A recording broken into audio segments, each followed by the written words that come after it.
do me a favor if you feel so inclined. I want you to pick up your phone, and I want you to consider inviting someone to the 10 o'clock service.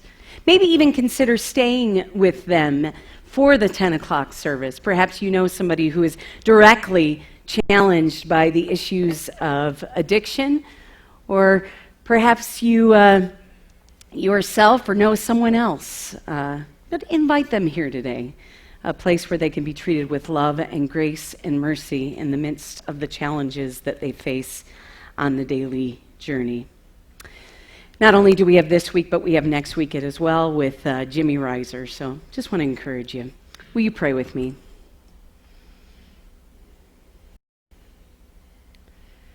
God, help us to be the masters of ourselves that we might be the servants of others. Take our minds and think through them, our lips and speak through them. Take our hearts and set them on fire. Amen. Meet Paul. The Apostle Paul we got a nice picture of him here by Rembrandt. Now, the real gift of the Apostle Paul is that, well, I have to be honest with you, I've never been a big fan. Never been a big fan of Paul. I always thought Paul had some real challenges with women, because he did. You just read the Bible, and he did. He had lots of challenges in life. And so for years, I tried to avoid Paul. But given that he has given us most of the New Testament, it became very difficult for me to give up on Paul. So what I had to do was figure out how to be in relationship with him. And another thing I realized is I feel like he whines a lot, and he complains, and I feel a little bit like he likes to tell other people what to do, and perhaps I identify with him a little bit when it comes right down to it. But another thing about Paul that we sometimes miss is Paul talks about having a thorn in his side, or some kind of ailment that we don't know what it is. He never specifically names what it is. And as I've been preparing for this message, there is just a little part of me that wonders if it could have been an addiction, if it could have been something that kind of kept him behind, because over and over again, he realizes whatever this ailment is, he has to turn it over to a being that is greater than him in order for him to accomplish what God has given him to do, which is to transform the world with the planting of the church. He talks about it in 2 Corinthians, the 12th chapter. He says, because of the extravagance of these revelations, and so I don't get a big head, I was given the gift of handicapped to keep me in constant touch with my limitations. Satan's angel did his best to get me down. What he did, in fact, do was to push me to my knees. No danger, then, of walking around high and mighty. At first, I didn't think of it as a gift, and I begged God to remove it.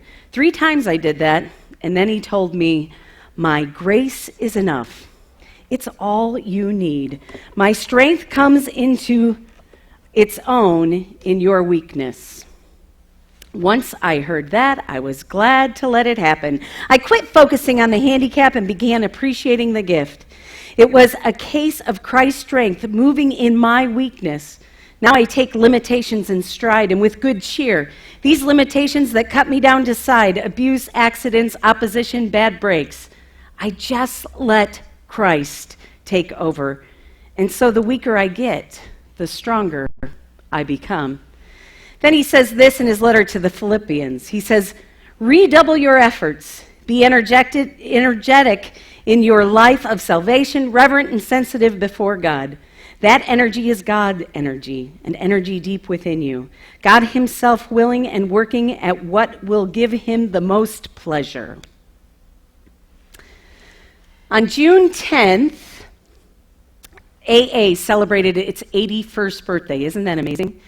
81 years AA has been around, and it has impacted by the world in amazing ways. Over 87,000 groups are involved in over 136 countries. Isn't that amazing?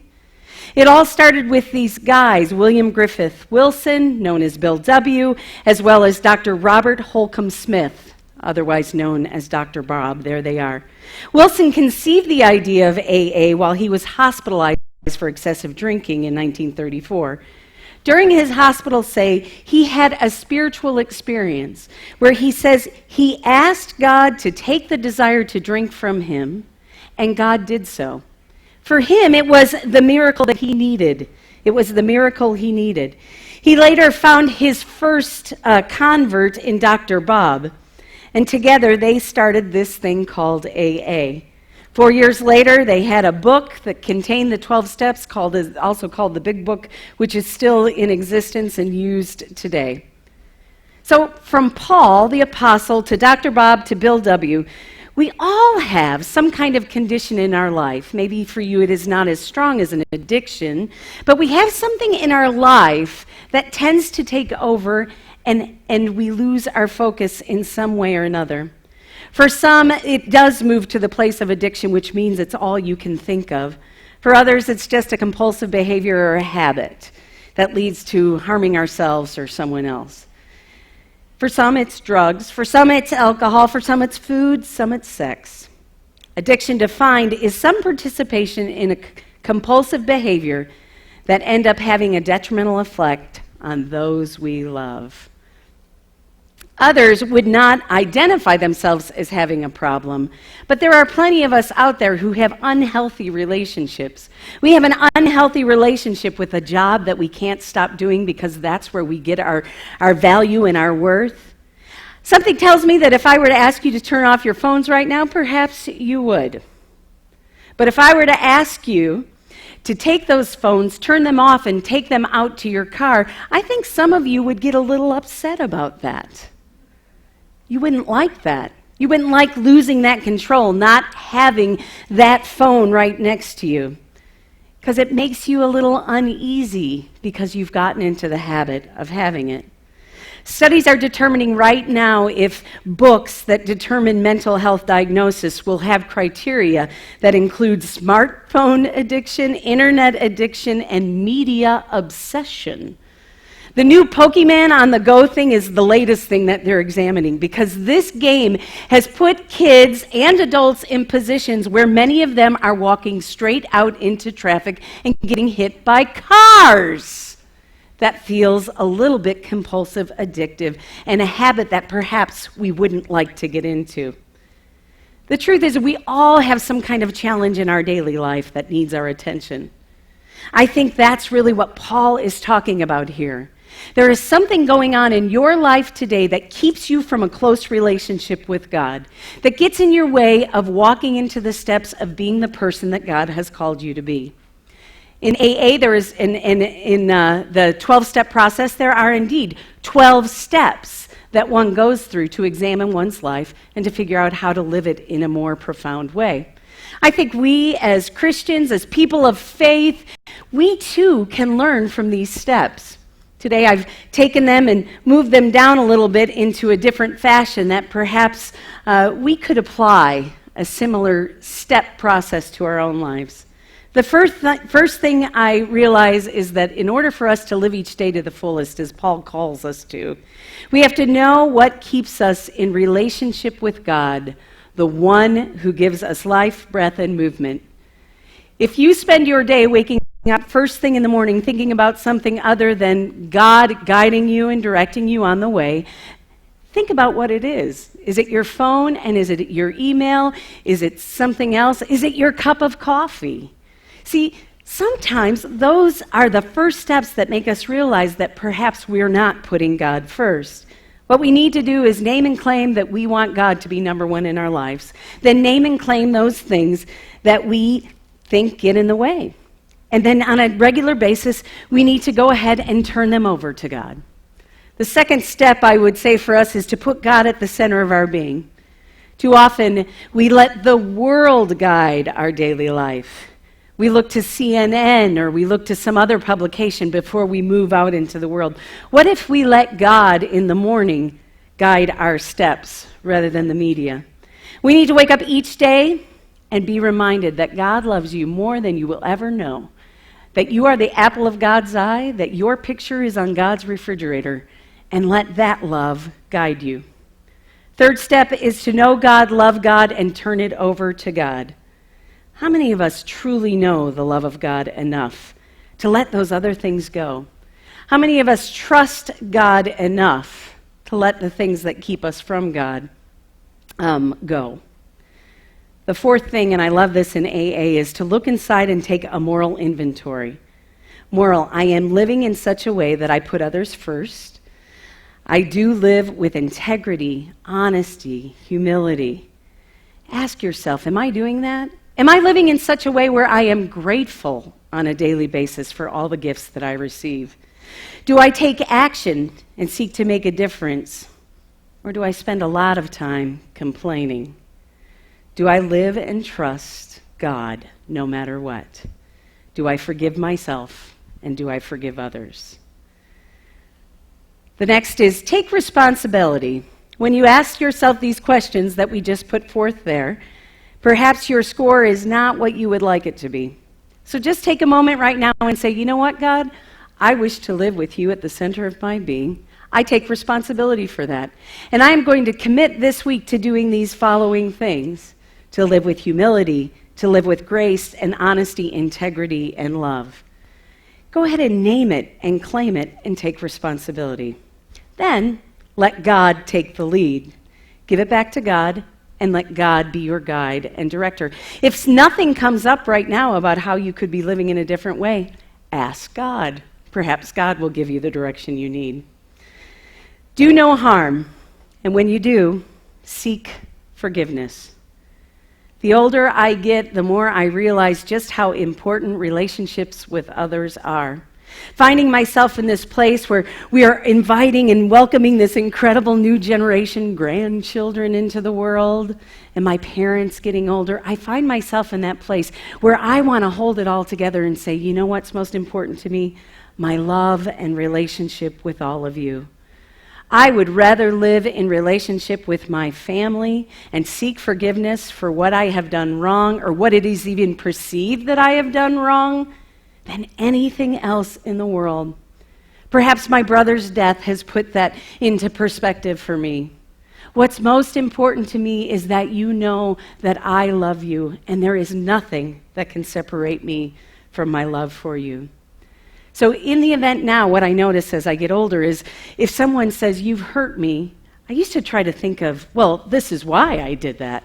Now I simply accept it and say, I am sorry I hurt you, and I need your forgiveness. And no, I will not buy you a new car, but I need your forgiveness and your love no matter what.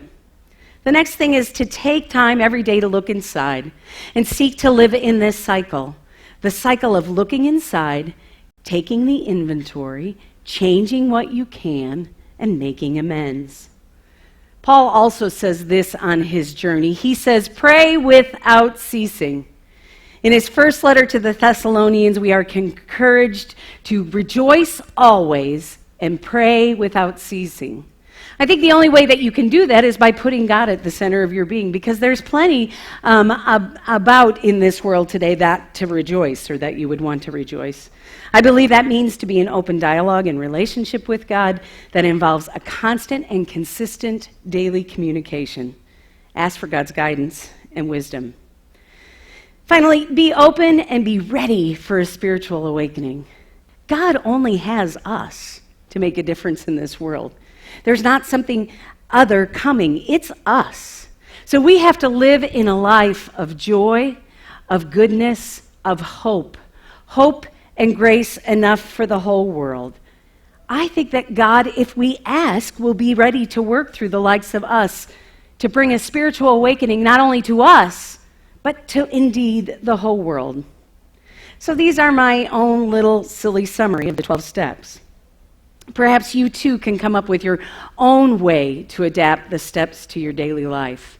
I've been working on this message for a few weeks now, knowing we had so many special things coming up. A few weeks ago, I had an opportunity to have lunch with Jimmy Reiser, where we talked about addictions. And so I've been trying to apply these steps to my life in a different way. And let me tell you, just simply naming and claiming it has made a difference. It's made me realize I had gotten into the habit to try to justify my behavior on a regular basis. It makes me realize that I forget what the end in mind is, and the end in mind is to share the love of God. See, if you come up with a process, God's going to work through it. If you put God at the center of your being, God's going to go to work. So I encourage you, as you move forth into this week, that step by step, you be mindful of what you need, the steps you need to take to be one who is loved by God no matter what. Reinhold Niebuhr was a professor at Union Theological Seminary for over 30 years. He taught theology and ethics. His brother was also a professor as well. And in the midst of the nation struggling with such challenging issues, they became kind of the voice for ethics and theology, the Niebuhr brothers. It was during that time that Reinhold Niebuhr came up with the Serenity Prayer. And the Serenity Prayer was soon picked up by our brothers and sisters in AA, and it has been the guide ever since. So, for the close of this message, I'd like for us all to share in the Serenity Prayer that goes like this. God, grant me the serenity to accept the things I cannot change, courage to change the things I can, and the wisdom to know the difference. Today, I'd like to introduce you to a couple of people who had courage to change the things that they could. I'm going to invite Julie and Justin to come forth now. Julie Dabney is one of our gardeners who shared with me the story of Justin Phillips. Thank you. And let's go ahead and grab another one, too. Thank you, Rhonda. Julie and I were sharing in some communication about what we're going to do over the next couple of weeks. And she said, have you heard about Justin Phillips? And so I called Justin, and she told me a little bit about your life and your life campaign. And I'm hoping that maybe you can share with these folks this amazing mission you're on. Thank you so much. Good morning. Good morning. My name is Justin Phillips, and I'm the executive director of an organization called Overdose Lifeline. And my mission really is to end the stigma associated with addiction and to save lives. I want us to stop being in the shadows, because I believe that the shame and the stigma that exists contributed partially to the death of my son. He was 20 years old when he overdosed on heroin in 2013. And, I'm almost ashamed to admit that I had 27 years of sobriety this year. I knew about recovery. I know about the steps.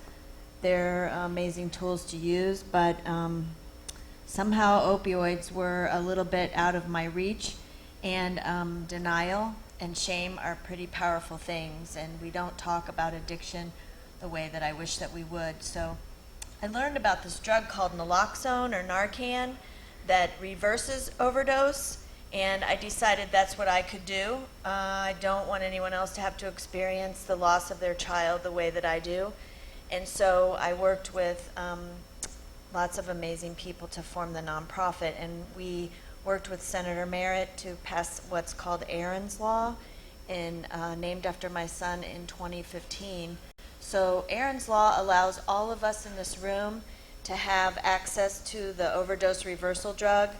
And you would be surprised how many people are overdosing. We're losing 129 people a day across the United States to opioid overdose. And it's not heroin, it's prescription drugs that primarily are taking people's lives. And it's not just substance users, it's elderly patients who forgot to take their medication. So naloxone, I believe, should be everywhere, and that's why we passed Aaron's Law.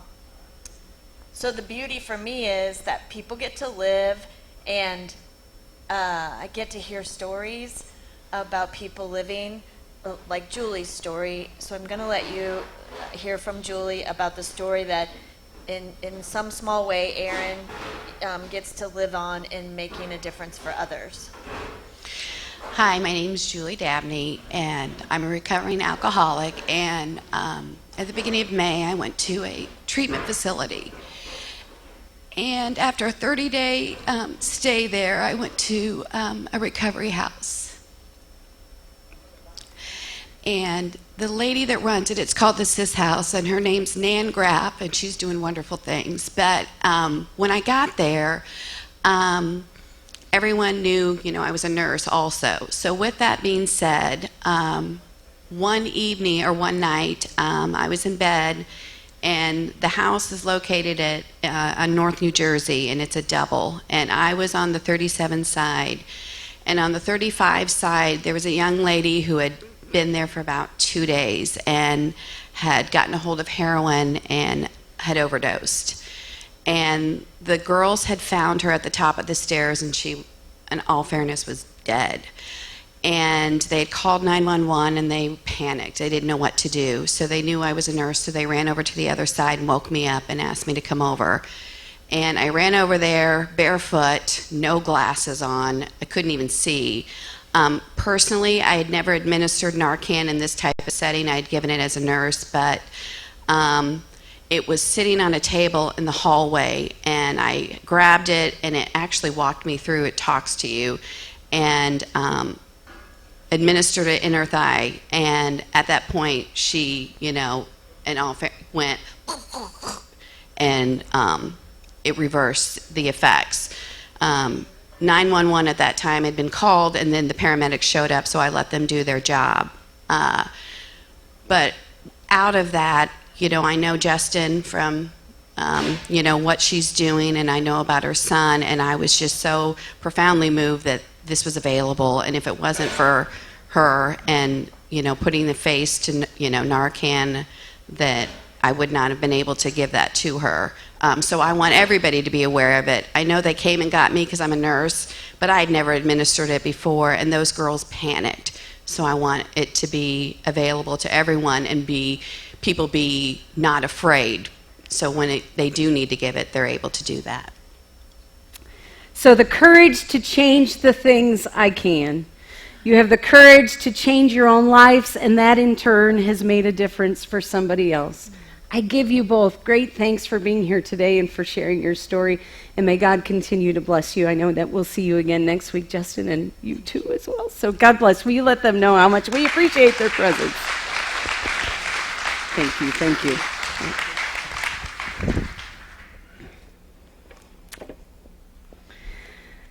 God, grant me the serenity to accept the things I cannot change, the courage to change the things I can, and the wisdom to know the difference. Amen.